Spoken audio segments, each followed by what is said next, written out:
Ben, écoute, Eric, lorsqu'il a monté avec les Hawks, il venait de participer au World Juniors. Il avait compté, je crois, 8 buts. Il avait été l'MVP du tournoi junior. Je me rappelle son entrée, ça s'est fait environ vers le mois de mars, juste avant que les séries débutent. Malgré il avait ses blessures, ses valeurs, parce qu'il avait été un gars qui a compté beaucoup, beaucoup de buts dans la Ligue nationale. Je sais que dans ces saisons qu'il a joué, 8 saisons en santé, je crois qu'il a compté au-dessus de 20 buts par saison.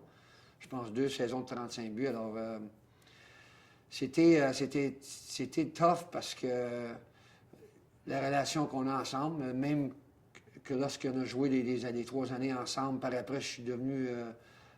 J'ai fait partie de l'équipe de coach. J'ai été assistant coach.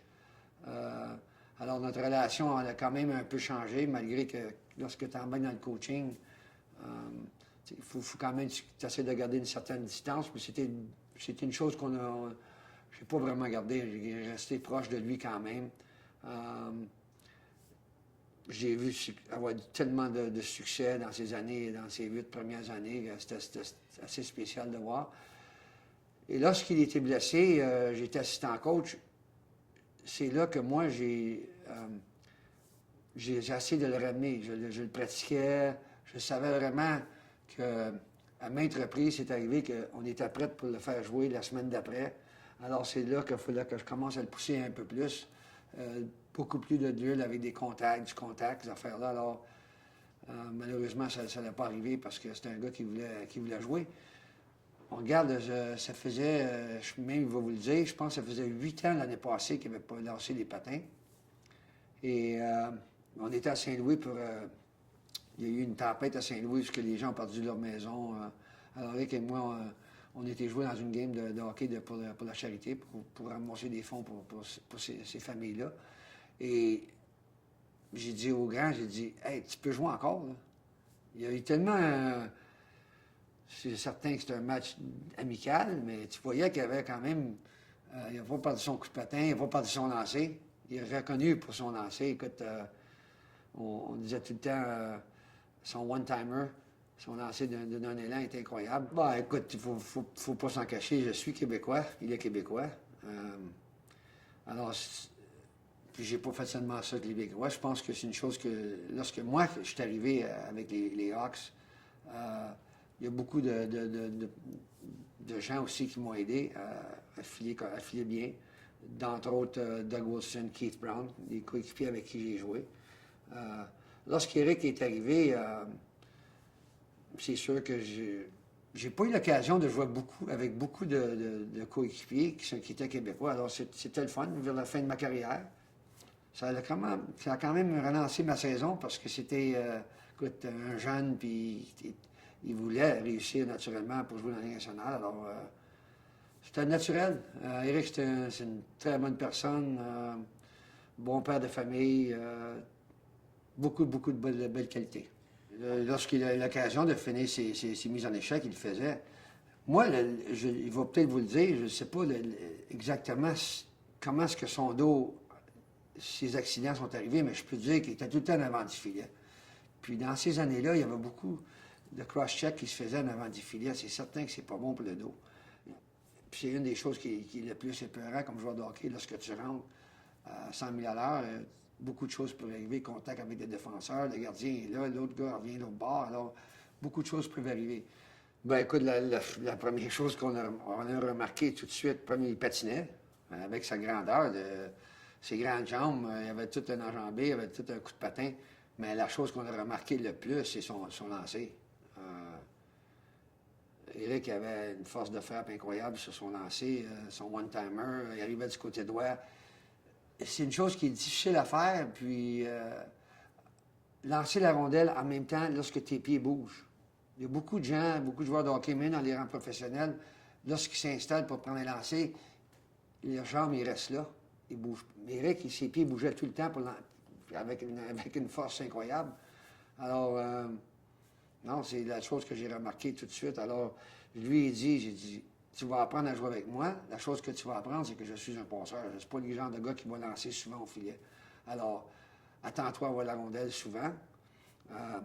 Avec ta grandeur, je crois, dans le temps quand on se parlait, que tu vas pouvoir aller dans les coins de patinoire, créer une rondelle lousse, où ce que je peux aller la chercher. Alors, après ça, démarque-toi, je vais essayer de te trouver en quelque part dans la ligne bleue ou en avant du filet. Alors, c'est de cette façon-là qu'on approchait nos matchs. C'est un gars qui, lorsqu'il est arrivé, c'est normal, hein, quand tu arrives, tu es jeune, tu es gêné, il dégage quand même, encore aujourd'hui, avec certaines personnes, peut-être une gêne. Mais j'ai eu l'occasion d'aller faire des tournois dans Moncton avec lui, Halifax, des places comme cette année, il va être au Gretzky Fantasy Camp. Éric, lorsqu'il est à l'aise avec du monde, il est le fun. C'est un gars qui est drôle. Alors, sa plus belle qualité, je vous le dis, c'est que c'est un gars de famille. Il adore ses parents, je sais que ses enfants, je vois ses enfants avec lui très, très souvent. Alors, il vit pour ses enfants. Éric, comme on sait aujourd'hui, il est complètement retiré, mais retiré d'une façon pour travail, mais il n'est pas retiré parce qu'il s'occupe de ses enfants. Il les amène à l'école, il va les chercher. Il fait beaucoup de choses. Son petit gars, Derek, a commencé à jouer au hockey. Il a eu l'occasion d'aller le voir jouer une couple de fois encore. Bon joueur. Bon, écoute, j'ai dit de continuer naturellement à faire ce qu'il faisait, c'est de rentrer du côté droit et aller au filet avec la rondelle. Aussitôt qu'il y avait, on dit en anglais, un step sur son défenseur, c'était game over. Il était déjà rendu au filet. J'essaie de me rappeler exactement quand c'est arrivé. Je ne me rappelle pas, pour être honnête avec vous autres. Je sais que c'est environ dans sa 9e année. Ou même il y a peut-être eu à sa 8e année. C'est là qu'il s'est fait opérer de la première fois. Je crois qu'il y a eu 3 opérations. Et le docteur qui l'a opéré, c'était notre équipe, un ami à moi, Dr. Sobolski. Ce que j'aurais peut-être aimé voir, puis c'était un peu différent aujourd'hui que dans le temps, mais lorsque je l'ai vu patiner l'année passée, après 8 ans, et puis il n'a pas ressenti de mal le lendemain ou les journées d'après. Alors peut-être que ça s'est fusionné comme il faut. Il a pris le temps qu'il fallait pour que ça fusionne comme il faut. Lorsqu'on est joueur de hockey, on est blessé, on se fait opérer. On prend 3 mois, si c'est 3 mois que ça prend pour réparer une blessure, et on revient au jeu. On ne peut pas attendre 1 an, 2 ans. Et peut-être que si on avait attendu 1 an, 2 ans, sans rien faire pour que ça fusionne solide, je ne suis pas un docteur, mais peut-être que ça aurait pu prolonger sa carrière. On ne saura jamais. C'est pas l'organisation qui donne la pression, c'est toi-même comme joueur. Tu sens que tu veux aider ton équipe, puis tu n'es pas là pour les aider, puis tu veux être en santé, puis même si tu sens un petit mal, tu dis oh, je vais y aller pareil, je suis capable de jouer avec quand même un mal.